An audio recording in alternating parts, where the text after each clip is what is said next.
When she said, "You'll never understand how much this means to me," I realized this wasn't just attraction. It was something deeper. It started as one of those ordinary moments you don't expect to remember. The kind that blends into the day so completely you only notice it later, when something inside you has already changed. The room was calm, filled with low, distant sounds, murmured conversations, the soft scrape of chairs, the muted rhythm of life moving on without urgency. That's when I noticed her. Not because she stood out in any obvious way, but because she didn't try to. She moved with a kind of quiet confidence, unhurried, as if she'd learned long ago that she didn't need to announce herself to be seen. She wore her age gracefully, not in the way people talk about as a compliment, but in the way experience settles into someone's posture. Her shoulders were relaxed, her expressions measured, and when she smiled, it was subtle, like she was sharing something with herself before offering it to the world. There was a softness there, paired with a strength that felt steady rather than sharp. When she spoke to me for the first time, her voice carried a calm warmth. Not overly friendly, not distant either, just present. She asked a simple question, something practical, but she waited for my answer like it mattered. Like she wasn't already planning her response while I spoke. I found myself choosing my words more carefully than usual, aware of the way her eyes stayed on my face, attentive and curious. Up close, I noticed the details, the faint lines at the corners of her eyes that deepened when she smiled, the way she tucked a strand of hair behind her ear without thinking. There was something grounding about being near her, something that made me feel both younger and more aware of myself at the same time. Not inadequate, just unfinished. At one point, I handed her something, I don't even remember what now. A notebook, maybe. Our fingers brushed in the exchange, brief and accidental, but the sensation lingered. Her skin was warm, steady. The kind of touch that didn't spark electricity, but left a quiet imprint instead. I felt it travel up my arm, settling somewhere behind my ribs. She didn't pull away quickly. If anything, there was the smallest pause, like she'd noticed it too. Her gaze flickered to my hand, then back to my face, her expression unreadable but thoughtful. For a moment, the noise around us faded, and it felt like we were standing slightly apart from everything else. I told myself not to read into it. She was just kind, just attentive. Still, as she stepped away, I noticed the faintest shift in the air between us. Something subtle but undeniable, like a door had cracked open, just enough to let in a draft of possibility. I didn't know her yet. I didn't know her story or the weight she carried so gracefully. All I knew was that something had changed. Not loudly, not dramatically, quietly, and somehow that made it impossible to ignore. After that first quiet shift, she became part of my routine in a way that felt natural, almost effortless. We didn't seek each other out deliberately, but somehow we always ended up in the same spaces at the same time, sitting across from one another, standing side by side, close enough to talk without raising our voices. Our conversation stayed simple at first. Small observations, light humor, questions that didn't pry but invited. She had a way of responding that made me feel like there was no rush, like the moment could stretch if it needed to. When she laughed, it wasn't loud or performative. It was soft, warm, and it reached her eyes before it reached her mouth. I started noticing how often I found myself waiting for that sound. She listened in a way that felt rare. When I spoke, she angled her body toward me slightly, her attention fully present. No glancing at her phone, no drifting gaze. Just focus. It made me aware of my own posture, the way I leaned forward without meaning to, how my voice softened when I talked to her. I wasn't trying to impress her. I just didn't want to break whatever calm existed between us. The physical distance between us stayed respectful, but it felt deliberate. When we sat near each other, there was always just a few inches of space, enough to remain proper, close enough to feel intentional. Her knee would angle toward mine, never quite touching, and I'd feel the heat of her presence all the same. Sometimes our shoulders brushed when we laughed at the same moment, and she never pulled away quickly. Instead, she'd settle there for a second longer than necessary, as if the contact needed to be acknowledged before it could end. I became more aware of her body language than I meant to. The way she folded her hands when she listened, then slowly unfolded them when she spoke. The way she leaned closer when she wanted to emphasize a thought, lowering her voice slightly, as if inviting me into something private. When she brushed her hair back behind her ear, it wasn't self-conscious. It was habitual, relaxed. Still, every small gesture felt meaningful. There were moments when she'd look at me, really look at me, with an expression that felt both gentle and searching. In those moments, I felt strangely steady, like I wasn't being judged or measured against anything. Just seen. It made me want to be honest, even when the topic didn't require it. I found myself sharing things I usually kept to myself, doubts, half-formed ideas, moments of uncertainty. She never dismissed them. She nodded, asked questions, encouraged me without condescension. At some point, I realized I was looking for her before she arrived, listening for her voice in the room. The awareness crept in slowly, not as desire, but as comfort, as a sense of emotional familiarity that felt deeper than it should have been so soon. I didn't name it. I didn't need to. It lived in the quiet pauses, the shared smiles, the careful closeness we maintained. We were still at a distance, but it was a distance we were both aware of. And that awareness changed everything. It happened one evening when the space around us felt quieter than usual, as if the world had stepped back and left us alone with our thoughts. The light was softer then, stretched thin and warm, casting long shadows that made everything feel more intimate without trying to be. We weren't doing anything special, just sitting together, the kind of moment that doesn't announce itself as important until it already is. She was quieter than usual, her gaze drifting somewhere past me before returning again. I noticed the way her hands rested in her lap, fingers loosely intertwined, then slowly separating as if she couldn't quite get comfortable. There was a weight in her posture, not heavy, but tired, the kind that comes from holding yourself together for a long time. When she finally spoke, her voice was calm, but there was something underneath it. She talked about her days, her responsibilities, the rhythm of a life built on being reliable. She mentioned how people depended on her, how she was used to being the one who showed up, who handled things, who didn't need much in return. She said it casually, almost dismissively, as if it were just the way things were. I listened, really listened, leaning slightly closer without realizing it. The room felt smaller, warmer. Her words weren't dramatic, but they carried a quiet honesty that made my chest tighten. I could hear what she wasn't saying just as clearly as what she was. The loneliness tucked between her sentences. The exhaustion she didn't give herself permission to name. At one point, she paused, her fingers tracing the edge of her sleeve. The silence stretched, delicate and unforced. Instinctively, I reached out and placed my hand over hers. I didn't grip it. I didn't squeeze.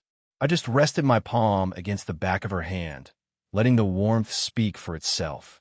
Her skin was warm, softer than I expected, and beneath it I felt the slightest tremor, as if she hadn't realized how much she needed the contact until it was there. She looked down our hands first, then up at me. Her eyes softened, something in them loosening, like a knot being gently undone. She didn't pull away. Instead, she let her hand turn slightly beneath mine, our fingers aligning naturally. The contact felt grounding, intimate in a way that had nothing to do with urgency. It was steady, reassuring. For a moment, neither of us spoke. The world outside seemed distant, unimportant. When she continued, her voice was quieter, more honest. She admitted how rare it was to feel understood without having to explain herself completely, how exhausting it could be to always be the composed one. As she spoke, her thumb brushed lightly against my hand, a small, unconscious movement that sent a warmth through me I couldn't ignore. I realized then that this connection wasn't balanced in the way I'd assumed. I wasn't just learning about her. I was becoming something she leaned on, even if only briefly. The realization scared me, but it also felt meaningful. Earned. She finished speaking and exhaled slowly, like she'd been holding her breath longer than she realized. I didn't rush to respond. I just stayed there with her, my hands still resting against hers, letting the silence do its work. In that quiet, I understood something important. She wasn't looking for someone to fix her. She was looking for someone who would stay. And somehow, without planning it, I already was. After that night, something shifted again, subtler this time, but heavier. The closeness we'd shared didn't fade. If anything, it followed us into every interaction, lingering in the spaces between words, in the way our eyes met and held just a fraction longer than before. We were more careful now, more aware. I noticed it in the way she sometimes caught herself, as if remembering something she wasn't supposed to forget. She'd laugh, then grow quiet, lean in, then pull back just enough to restore a sense of balance. The ease was still there, but it carried an undercurrent of restraint, like we were both standing near the same invisible boundary, pretending not to see it while feeling it under our feet. I struggled with it more than I expected. There were moments when I wondered if I was misreading everything, if the warmth I felt was something she offered to everyone, something safe and practiced. I reminded myself of the differences between us, of how little I knew about the life she'd lived before I entered it. The thought made me hesitate, made me second-guess my instincts. Still, when she looked at me, all that uncertainty quieted. One afternoon, as we stood close together, she reached out to adjust my collar. The gesture was small, almost domestic, but her fingers brushed the side of my neck, just below my jaw. The touch sent a slow warmth through me, not sharp or overwhelming, but deep and steady.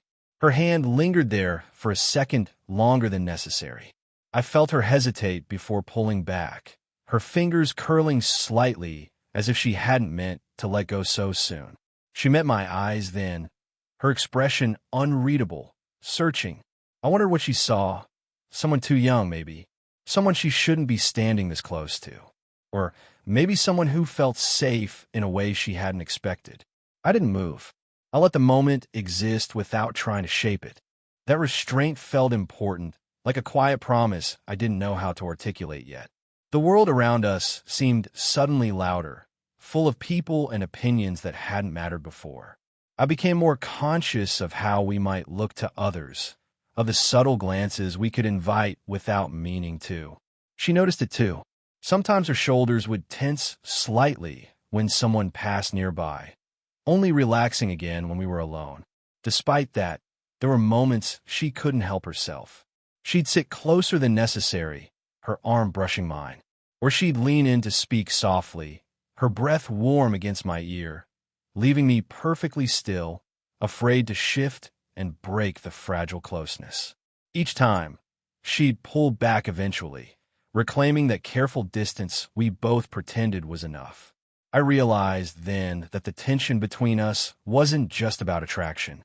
It was about choice, about whether we were willing to acknowledge what was already there and what it might cost to do so. Neither of us said anything. We didn't need to. The line between us had been drawn, clear and unspoken. And every moment we spent near it made the air feel heavier, charged with possibility. We weren't crossing it, but we were standing close enough to feel its warmth. The moment came quietly, the way all the important ones with her seemed to. There was no dramatic buildup, no raised voices or sudden confessions.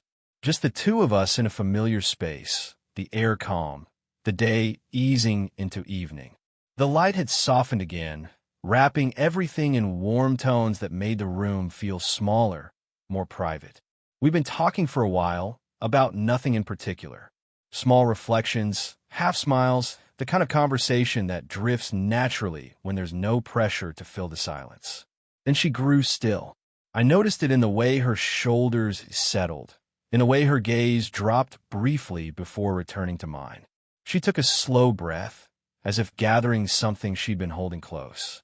"I don't think you realize," she began, then stopped, her lips pressing together gently. When she looked at me again, her eyes were glossy, not with tears, but with emotion held carefully in place. "You'll never understand how much this means to me." She didn't say it dramatically. She said it honestly. The words landed softly, but they carried weight. For a moment, I didn't know how to respond. Not because I didn't feel anything, but because I felt too much. She looked vulnerable then, in a way I hadn't seen before. Not unsure, not fragile, just open. As if she'd set something down between us and trusted me not to walk away from it. Without thinking, I stepped closer, slowly, giving her time to pull back if she wanted to. She didn't. I placed my hands gently at her waist, my touch light, respectful. I could feel the warmth of her through the fabric, the steady rise and fall of her breath. She exhaled as I touched her, a small sound that felt like relief. Her hands came up to rest against my chest, fingers spreading slightly, as if to ground herself. I could feel her heartbeat then, steady but strong, echoing beneath her palm. She leaned forward, resting her cheek against me, just below my shoulder. The contact was unhurried, deliberate. I wrapped my arms around her, not tightly, just enough to hold her there. For a moment, we stayed like that, her head against my chest, my chin resting lightly against her hair. The world outside us seemed distant, irrelevant. All I could feel was the warmth of her body, the way she fit there so naturally, like she'd always belonged in that space. I didn't know I needed this, she said quietly, her voice muffled against me. Being seen, being chosen. Her words settled deep. I tightened my arms just slightly, a silent reassurance. I didn't promise her forever. I didn't tell her I had everything figured out. I just stayed, present, steady. When she pulled back enough to look at me, her expression was softer than I'd ever seen it. Lighter. Her hand lingered at my waist, her thumb brushing slowly over the fabric of my shirt. There was gratitude there, and something else, trust. I realized then that this wasn't just a moment of closeness. It was a turning point. She hadn't crossed a line. She'd invited me to stand with her on it. And this time, I didn't step away. After that night, nothing was rushed. If anything, we slowed down even more, as if we both understood how fragile something honest could be if handled carelessly. The closeness between us was no longer tentative, but it was thoughtful, intentional. We talked, really talked, in the quiet moments when there was space to be honest. Not in long, emotional monologues, but in pieces. She spoke about the things that made her hesitate, about how visible a connection like ours could feel in a world that liked to label and judge. She admitted she wasn't afraid of feeling something. She was afraid of what it would cost to acknowledge it fully. I listened, my hand resting over hers as she spoke. Our fingers fit together naturally now, the warmth familiar, grounding. When I responded, I didn't try to reassure her with certainty I didn't have. I told her the truth instead, that I was still learning, that I didn't have all the answers yet, but that I knew how I felt when I was with her, and that it mattered. She smiled at that, not the polite kind, the relieved kind, the kind that softens your whole face. She squeezed my hand gently, as if to say that was enough. Our physical closeness grew more natural, less charged with hesitation. We sat closer, our shoulders touching comfortably. When we walked together, our hands brushed until one of us finally let our fingers intertwine. There was no rush in it, no sudden leap, just a quiet decision made in sync. One afternoon, we found ourselves sitting side by side, watching the light shift as the day wound down. She leaned her head against my shoulder without looking at me first, her weight settling there easily. I felt her trust in that simple movement. I lifted my arm and let it rest around her back, my hand splayed gently against her side. She relaxed into the touch, a small sigh escaping her before she even realized she'd made it. I don't want to pretend this doesn't matter, she said softly. Then don't, I replied, just as quietly. She turned. The days that followed didn't feel like an ending. They felt like a settling, like something that had finally found its place and didn't need to be questioned anymore. We didn't announce anything to the world, didn't change the way we moved through our lives in any dramatic way. We simply continued together. There was a calm between us now, one that came from understanding rather than excitement alone. The tension that once lived in every glance had softened into something steadier, warmer. When we were together, the air felt lighter, as if we'd both set something down we'd been carrying for a long time. One evening, we sat side by side as the sky slowly dimmed, the last light of day stretching across the horizon. She leaned against me, her head resting comfortably on my shoulder, her body angled toward mine in a way that felt instinctive. My arm rested around her back, my hand settled just below her shoulder blade, warm and familiar. I could feel her breathing, slow and even, matching mine without effort. Neither of us spoke much. We didn't need to. The silence wasn't empty. It was full. Full of everything we'd said and everything we no longer needed to explain. When she shifted slightly, her fingers found mine, threading through them gently. The touch was soft, deliberate, carrying a quiet assurance that made my chest tighten in the best way. I thought about how much I'd learned without realizing it. About patience. About listening. About how connection didn't have to be loud or overwhelming to be real. With her, I felt grounded in a way I hadn't before. Not because she guided me, but because she trusted me to stand beside her. She lifted her head just enough to look at me, her expression calm, open. There was no uncertainty there now, just warmth. She smiled and brushed her thumb lightly over my knuckles, a small, affectionate gesture that felt deeply personal. I leaned down and pressed a gentle kiss to her cheek, lingering just long enough to feel her smile widen against my lips.